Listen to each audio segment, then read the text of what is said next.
Welcome back, y'all. Thanks for jumping into another episode of 100% Maybe, Scott. What's up? Thanks for sitting down with me again today. Yeah. And you didn't have to take a couple weeks off. We're right back at it. I do work occasionally, multiple weeks in a row. Sometimes even days in a row. Sometimes days in a row. Sometimes. That's right. It's great to have you here.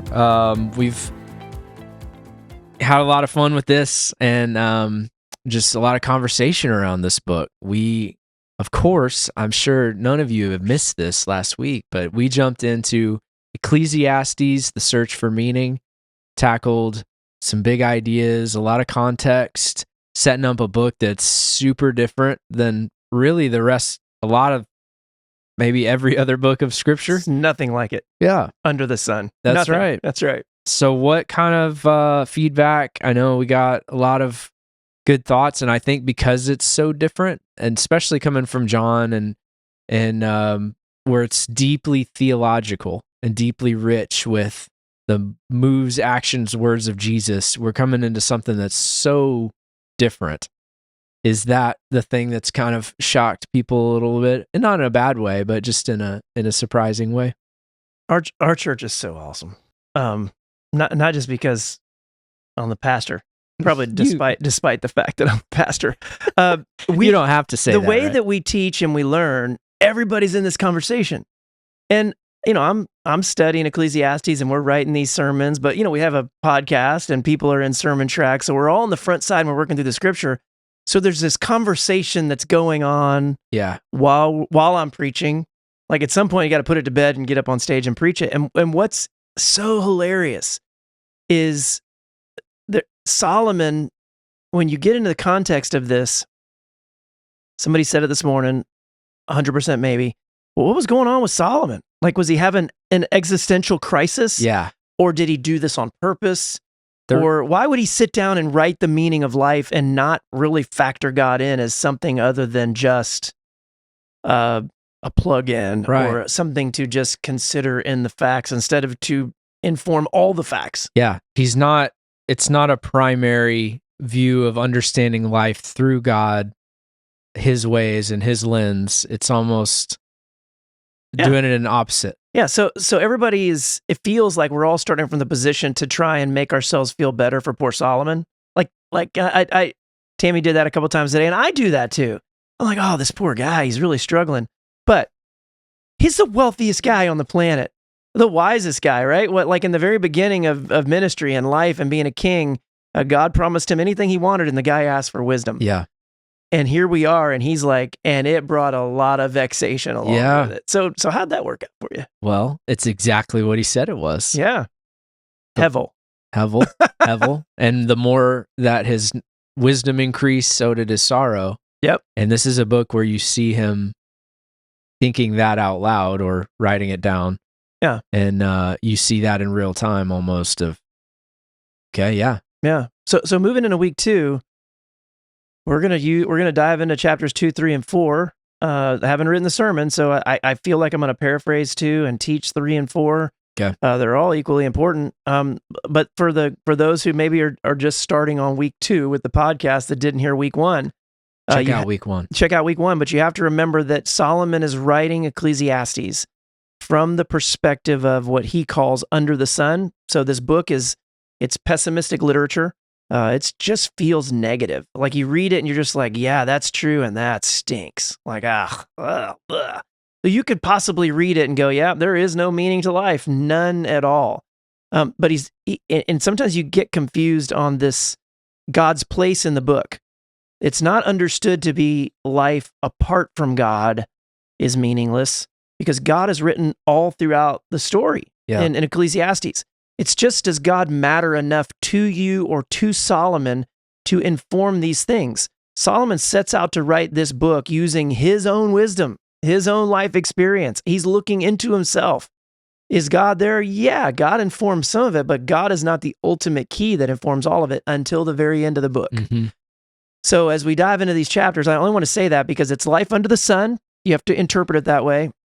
And he continues to say that everything is the Hebrew word is hevel. Some Bibles translate it as meaningless. Mine translates it as vanity.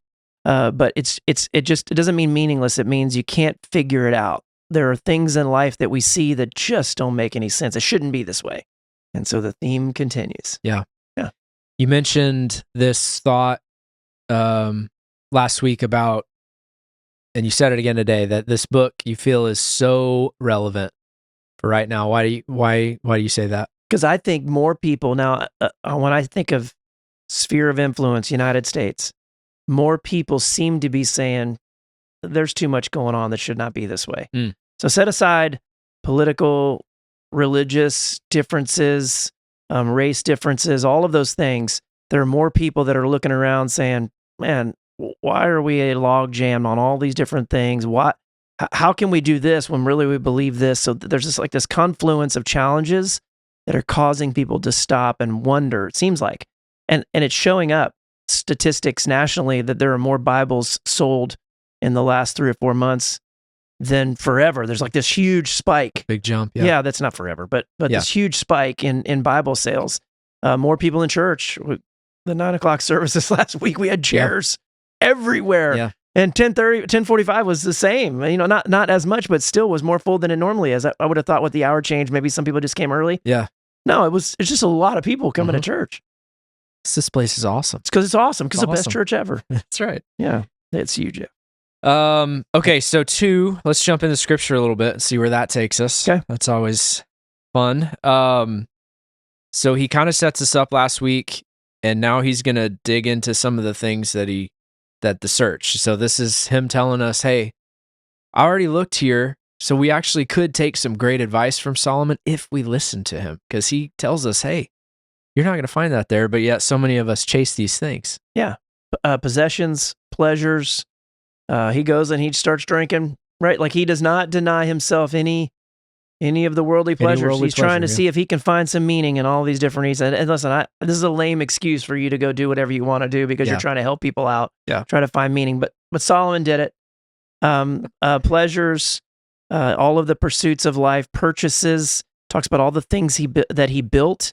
There's this long explanation of gardens. I highlighted one part in here that I thought was so interesting. This like jumped off the page to me about how meaningless this would seem. Yeah. But he did it because he wanted to see if it was meaningful. In chapter 2, verse 6, he says, I made myself pools from which to water the forest of growing trees. Yeah. So he's just watering the forest. So 100% maybe that they're actually still there, but they call them Solomon's pools. Okay. That still exist. Now, it's not for sure proven that it was from his time, but still there. Dude, right? Like we just garnered the greatest truth ever. I didn't know that. That's awesome. Solomon's pool, so that some of the remains of the aqueduct that he's talking about here are still there, the remnants of it. Huh. Crazy. But yeah, again, can't 100% be proven to that time, but definitely I'm taking ancient. that as 100%. I mean, come on. But I mean, the point is, he set out to do all of these different things, and he gets to the place where he decides it's just meaningless. Yeah. Or it's hevel. I can't figure out why. We're doing all these things that should feel good, that it wears off. Can't find any satisfaction, I think. You can find pleasure in them, but you couldn't find satisfaction. The building, all that stuff. Well, then he transitions as he gets on through the rest of chapter 2, and he starts to think about what it's like when you pass these things on to an inheritance. And he gets mad about this. Mm-hmm. And his conclusion is, and I hated life. Now, I don't want to take away from Sunday, but all that you start to learn about Solomon is here's this guy with all of these concubines and all these wives, like 1,000 in total. And he has one son that we know of. Now, I'm sure he had more sons, but maybe one that would end up being the heir of the throne. And it's Rehoboam. And Rehoboam's a mess. Not good. Ultimately, he ends up being a guy that splits the kingdom. So there's this guy that's the wisest ever, and he's thinking about passing all of this on. And sometimes I wonder, you're just like, I'm going to leave all this to him. All this hard work, all this stuff I've done, and that guy is a punk. And take it the next step. Think about him seeing what his father went through. Oh, this is a thought that came up today. Good. That kingdom. Yeah. I mean, that was not a stress-free life. No. Of David. So Solomon along for the ride, and that seeing not only what he has built, but what his father built. Yeah. Yeah. Imagine growing up as David's son. Now, God blessed him and gave him the wisdom, so he did stand apart from David in that sense. But, and we'll just throw this out here as things that you can consider in a podcast. David was known as a man with a heart after God. So when you think of the kingdom, he elevated God above himself. Not always, but for the most part in his heart, whenever he would figure things out, he would do that. Or was taken down to the pit of despair. Yeah, or was just beat down to where it did it. Yep. So he was elevated he elevated God. Then along comes Solomon, who cries out for wisdom. God gives him this ultimate gift of wisdom, and it vexes him. Yeah. And he seems to be. This is a completely incomplete thought. Sure. You wonder if he didn't have that same perspective of David, and that he was trying to, rather than being spiritual and rather than lifting up God, he was trying to figure God out. Now, I don't know, podcasts are a great place to do this, but on a Sunday morning, I'm gonna start working towards this in the message, but I wonder if Solomon walking the earth of that time would have been the closest thing to what a Messiah figure would look like. The wealthiest, most land, maybe the most righteous as people would look at him and consider, just because of his placement, and he's the king in Israel. Yeah. And yet he felt this serious, deep lack of satisfaction in his life. You wonder if that's what spurns books like this, or that brings about books like this. Yeah. Well, he's in this elevated place. You do see other parts of scripture, even of course, the famous story about splitting the baby in half, and his wisdom in handling that situation that caused people to be like, wow, this guy is that divine wisdom. Yeah. So he had that standing among people, but even realizing, and I think you brought this up today, that he's also the benefactor of a perfect time in history where Israel had the most land, the most peace under him. David had a lot of war. Solomon got peace, established the temple, rebuilt the temple, or built the temple, not rebuilt, built it. And yet he is realizing this isn't going to last. Yeah. This isn't eternal. That's right. When you look at the nations of the world, Israel, in light of all the nations, I don't get stuck on me with this thing about when we think about politics, we think about that, but Israel, because of the land that's there, it does not have the natural resources to really be a world power. But so during the time of Saul, David, and Solomon, if you just step back and you start to consider all of the nations or the land masses that did have that ability, they were all reeling from either drought or wars or whatever else was going on, and it was the perfect time for Israel to rise to a place of prominence. Saul, David, and then Solomon just reaped the benefits of all of that. There was all of these other kingdoms were trying to get their ducks in a row so they could go take over the rest of the world. Yeah. So Solomon comes along and he's just flourishes, and he's marrying all of these women to take land and to do all that stuff. And I think there probably came this disconnect to where there was anything he wanted to do, he could do, but there was a sense inside of him that I'm going to die. Sense of longing, and sense of what's the point? Yeah. What's the point? Yep. Get us into 3, because that's a very probably well-known piece of scripture. Just because of the birds, right? Writing the song that the birds turn. I laugh because somebody said, I wonder if Solomon gets credit for writing one of the most popular songs. Yeah. And I don't know if he's getting songwriting credit for that or not, but do we need to reference who the birds are? I feel like not everybody knows that. Cool people do. I mean, that's like 50 years ago now. Just go look it up. Okay. You'll enjoy it. Turn the birds. That's right. I think, didn't Bob Dylan actually write that? The birds write that. I don't know. I have no idea. Anyway. Solomon wrote that. But he probably put the tune to it. So Solomon then has this very now infamous maybe, 8 verses that put the cycle of life into motion. There's a beginning, there's an end, and then he just lists them all. Time to plant, a time to pluck up, a time to kill, a time to heal. And it's almost fatalism. Like it's just what's going on. But at the end of that, you get this eternal perspective. And I think for me, as I'm trying to write my message, I'm thinking about how maybe, just maybe, Solomon he's just torn. He's looking at it and he's going, man, I look at the cycles of life. There's a beginning, there's an end. He describes all this stuff in between, but I'm longing for something more. Yeah. Right. So he gets this nugget that God has set eternity in our hearts, or he's set this thing that causes us to look back and to look forward, but we can't figure it out. Mm-hmm. Like we don't know what's going on. And we look back and we're like, yeah, We were designed to be different than this. Right. There's something that goes so much more than that. But yet, we're subject to that dadgum list. We're going to live and we're going to die. Yeah. All of these things are going to happen to us, even though there's something in our heart that tries to live or understand or reconcile everything outside of it. When a neighbor or you look at something in life and you say, why do bad things happen to good people? And you're like, that's a really good question. The answer is not going to help ever under the sun, because just as soon as you can understand it, it's going to happen again. Mm-hmm. And that's his point. Was never intended to be this way, and God intended us to understand it differently, but here we are under the sun, and God has he set something inside of us that asks those questions, causes us to look deeper than that. So I think that's an important thing for us to reconcile. We were not engineered to live in the system that we have now dropped ourselves into the middle of.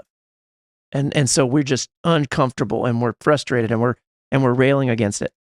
Yeah, and that realization in and of itself doesn't really bring you to a great resolution. No, it doesn't help. Think about if our scripture stopped here, you'd say, okay, yeah, God planted that in my heart, and he's like, oh, yeah, it's there. Yeah, but he even and so you're left to believe that he doesn't stop there and go, oh, yeah, so, there's more. No, because then he goes on and makes it worse. He goes, yeah, we're just like animals. It's just like we're like animals. Yeah. Now, and this brought up a really interesting thought about us, back to the David being his father and Solomon. Relate that to preachers' kids. If you grew up as a preacher kid, my poor children, this will shock y'all, but I'm not perfect. Easy now. Just, you heard it here today. Write it down. So my poor children had to grow up in a world where we preached and we taught scripture, but then they had to go home and live with dad. Yeah. And I can be a jerk. I'm pretty selfish. I get angry. I'm obsessive compulsive, and so I'm the only one in my house that's obsessive compulsive. So anyways, struggles can cause some problems. So I wonder, when you get to the other side of this, he grew up with David as his father, and he's questioning eternity, but then he looks around, he's like, but what? It doesn't make any sense. And so then he's like, dogs and cats, they all die. We're all going to die. Who knows if they go up? Who knows if they go down? To me, that feels like he's looking at the priests. He's like, I hear these guys talking all the time about we're better than they are. The only thing I know is that we all share the same breath, and we are going to die. Yeah. Period. Vanity. Yes. So exciting. Hevel. Yeah, and they don't probably have these kinds of wrestlings, the animals, they just live their life. And yet with wisdom, you're stuck wrestling with these thoughts. Yeah. Almost not saying we're worse off, but from that point of view, you're thinking there's something better about not knowing than having to think through all this. Literally what he says. It's like, just better to not even know. Right. Yeah. And then you move into chapter 4. And so you have the time comparison and the eternity in our hearts. And then you get into chapter 4. And now he's going to get into what, it's hard to categorize anything that the guy writes, but it's almost like these relational issues. Talks about power dynamics, that there's those who have power and those who don't have power. And I don't see either one of them being comforted. And he says, better to just not even be born than to be somebody who is being oppressed by somebody who has power. So there's a great view for you. Talks about envy. And then he starts talking about the Lone Ranger who's going to do life on his own. But then he drops in this really interesting truth that I've used for weddings a bunch, that two are better than one. Right. And so in the middle of all of this pessimism, he gives us a truth that kind of speaks to the idea that we were designed to be in community. Even though our nature tells us, I'm going to be on my own. I don't worry need about you. yourself. Yeah. And maybe that's Western. We might be more that way, or Western theology, or Western belief systems. We like it our way, and that's good. Maybe in a different mindset, communal might be a little bit different. Yeah. But he just points out the fact that two are better than one, and he has that famous phrase that a threefold cord is not easily broken. And, it feels like another tip to the hat that it's two are better than one, but the three chords come together. The two plus God wound together keeps it together. 100%. Maybe there's some. And then he ends with this last story. Okay. And I don't want to teach the message, but for those that are reading it, go home and read chapter 4, or if you're at home, read it, verses 13 through 16, and he talks about this awareness of life. Now, ultimately, it ends in hevel. He says it doesn't make any sense, but he's talking about it's better to be a poor but wise youth than an old but foolish king. And he speaks about this notion of a person that rises to power and does all these awesome things, but in the end, no one's going to listen to him, and it's all going to wash away. And they wonder if he maybe was referencing his father. You know the story of David, shepherd, kills Goliath, finds favor with the king, and then doesn't find favor with the king and is basically ostracized until he comes to power and has great prominence. Or Joseph. So that the trigger is being in prison. Joseph, who's sold by his brothers into slavery and goes into Egypt, and God raises him up and he makes him the most powerful man and brings all of the Israelites and then grows them into a mighty nation. Who knows? Yeah. But I think he's referencing and he's looking at the stories. He's like, man, there's a great story. Somebody who knew and understood and was able to lead a bunch of people, and it's all vanity. Well, and looking back, they're gone. Gone. Maybe what they stood for, worked for, maybe gone. Gone. Or changed. Yeah. And he's realizing, I'm going to be gone. Yeah. My kid, it's not looking good for him. Yeah. Right? So he's thinking, this is all going to be gone. Yeah, it's all going to be gone. It's going to be a mess. And from that viewpoint, what's the point? Yeah. So what is the point to these 3 chapters? We'll talk about, if we can jump back a little bit to 3, I wanted to ask you about Okay, sure. the fear of God. Okay. Some translations would say awe. I think yours says awe. It does. Talk about what that means, because if I hear fear God, well, does that mean, should I be scared of God? Is that the point? Is God's in charge of all these things so that I should be scared? Or what does that mean? Yeah, so it's like he's tiptoeing around the point, but he doesn't really get it. This came up a little bit in worship planning today. When somebody that doesn't know scripture or isn't really connected to God, they're like, oh, I'm supposed to fear God. We immediately think of fear. And that's the word fear is translated oftentimes as fear, or awe is translated as fear. When really that word fear means a healthy reverence. Fear could be an understanding of healthy reverence. If you get into if you're sitting with a literal king, maybe in scripture, you would revere that person. But if you knew you did something wrong, you would have fear. Mm-hmm. But you would also maybe love that king, or you would appreciate that king, or there's a lot of feelings that you could have. Fear is just one emotion. Mm-hmm. Awe makes more sense because you are recognizing, or you are in awe. Awe can hold fear. It can hold all those different things that are there. So I think awe seems to hold our hearts in a place to where we can look at God and learn and grow. If you're in fear, you're going to pull back and you're going to not step forward into the things that God has called us to do. I don't know if that gets to the question at all, but Yeah. That's informed by a God view. Okay. Not a worldview. He's speaking from a worldview, and so I think he probably has written some things down that he doesn't fully comprehend, maybe. Yeah. Or he does, and he's allowing us to figure it out. That's the 100% maybe part. Yeah. Why? Why did he do this? Yeah. And we don't know that for sure. Was he truly, and this is where we started with the podcast, was he truly having an existential crisis?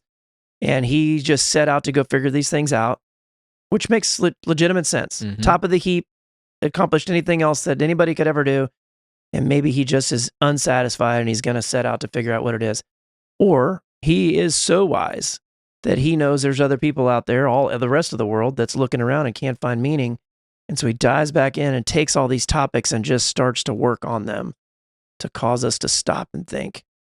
I would say he just wrote down what every one of us hopefully will come to. I guess there's people that will live and walk through this earth and never stop and ask the questions. But man, there has to be a time when people stop and wonder if there's more to life, right? Yeah. Oh, I think so. I would think think so. everybody does at some point. Yeah. When you're old enough to, you don't even have to be that old. I mean, kids ask questions, the All the best time. questions too, because they come from such a pure place No fear. about that. And they recognize we all recognize from an early age injustice in life. Yeah. And seeing things are, why is that way? That doesn't feel like that's supposed to be that way. Yeah. You said something, and it maybe is for next week, but I'll throw it in there now and we can revisit if we need to. But you said a lot of times people are afraid to ask questions because they don't know, right? Like about scripture. They don't. So people will approach church or they'll approach scripture and they're just like, I'm afraid to ask that question because I don't know. Listen, say it on Sunday morning all the time. Biblical scholars, they make a lot of stuff up. Yeah. It's an educated guess. So if you don't know, ask, because a lot of times the preacher doesn't know. Yeah. Hopefully you got a preacher, whether it's me or if you're at another church and you're listening to this, that will go find the answer or at least come to you and say, I'm not really sure, but let's look at this, because the day that we assume that we got all this figured out is bad. Yeah. That's a bad day. Some of the great fruit, I think, that's come from such an information golden age we're into is you realize a lot of what churches have taught you is just church culture thing and not really a biblical, not a God view. You know what I mean? Held up, yeah. You hear some of the sayings we talk about, oh, I was taught that from a church. It's like, okay, but is that actually scripture? Where is that coming from? So you do have to be cautious too, even against cultural positions, certain church denominational positions that may or may not be, what the intent was from God. And I think to it's us. okay. It's but be willing to ask the question. Yeah. There are some denominations you join them and they're like, okay, and here's your rules. And that's great, right? But understand them. Maybe you agree, and maybe those things are okay. I don't have a problem with those. We're all going to probably disagree and agree to disagree, but at least understand what you believe and allow that to process and shape what you believe so that you can stand and defend it to some degree. Mm-hmm. It all matters. Yeah. Even though none of it matters. None of it. It totally and completely matters because it'll inform your decisions and how you move forward and how you engage people in this God who cares enough that when we descended our lives into chaos, that he gave us something that we can grab to not get out of it, but to get out of it, right? Like he gave us an anchor, a key to unlock, to understand it, that in the middle of this world full of hevel, there is meaning. And if you use Jesus, you use that heart of God, the shape of God to understand life, then you can reconcile your heart, the brokenness that's there, and then work to not reconcile all the brokenness, but to allow people to see maybe the way it should have been, which points them to a greater understanding and a greater design that God would maybe have intended for us. Yeah. Yeah, that's fair. I think Jim made a great statement. He always saves all his wisdom for the end. Dumps it on us at the end. And then he's like, then he leaves, then we all leave, and we're like left to make sense of it. Do you remember the statement? Well, he just kind of. No, it was so good, I forgot it. Yeah, but it's a very the point of this book is it's almost like he's trying to understand God through a completely human understanding. And Jim's point is, if you put, I think this was Jim's point, Jim, if this wasn't your point, I apologize, but understanding the seasons of life, the way things are, through God first and God's lens and an understanding of God and a relationship with God, I think that's the biggest thing. That becomes more understandable versus the other way around, approaching it. God's over there somewhere, but I'm going to try to figure these seasons out and these cycles out. Yeah, and that's where it's impossible. Yeah, he said that God, for Solomon, God was tertiary. He wasn't primary. And so he was trying to figure out life with God as a part of, as opposed to the one that interprets and gives meaning to life. But that could have been the man who had all the wisdom, right? Like the balance was off. Yeah. Yep. So let me ask you this. You were so stoked last week. Are you still so stoked about this book? I am. Are we still as excited? I am. It's easy to get, it's hard to teach because it's easy to get lost in the weeds. Yeah. Because there's so much of this. If you are not careful, you'll read it and you'll say, yeah, that's exactly right.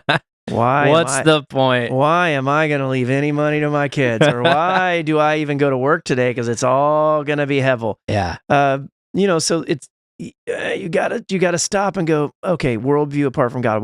Why do I do what I do? Why do I care enough to try and bless my children and leave an inheritance for them? Why do I forgive someone? Why do I make decisions that are different than the rest of the world? Why do I choose to live differently? Why do I honestly believe that everything I do matters? I think that's the question that I've got to that you've got to carry yourself with. So it's still, I think, as relevant. Ooh, it's easy to get stuck in those weeds. Yeah. I thought that was a fantastic way to approach the book, the worldview versus God view, the way to hold those things. And I think it's okay. There's this idea, it's scripture, it's holy. Yes, it is. It's in the Bible, so it must like be perfectly in line. You know what I'm saying? Like it must be a perfect view of God, but it's okay to get in here and realize, okay, he didn't have the full picture of what we have. That's right. I mean, that knowing what we know on this side of the cross changes everything. Yep. So I think it's okay to hold that space. And yeah, it's holy, it's scripture, but and it's helpful. It can teach us, correct us, guide us, but it's interesting thinking back. This guy had all the answers, but maybe did he have all the answers? Yeah, it's good stuff, man. Yeah, man. Yeah, looking forward to this Sunday. Sunday's gonna be awesome. Yep. See you guys there. Thanks.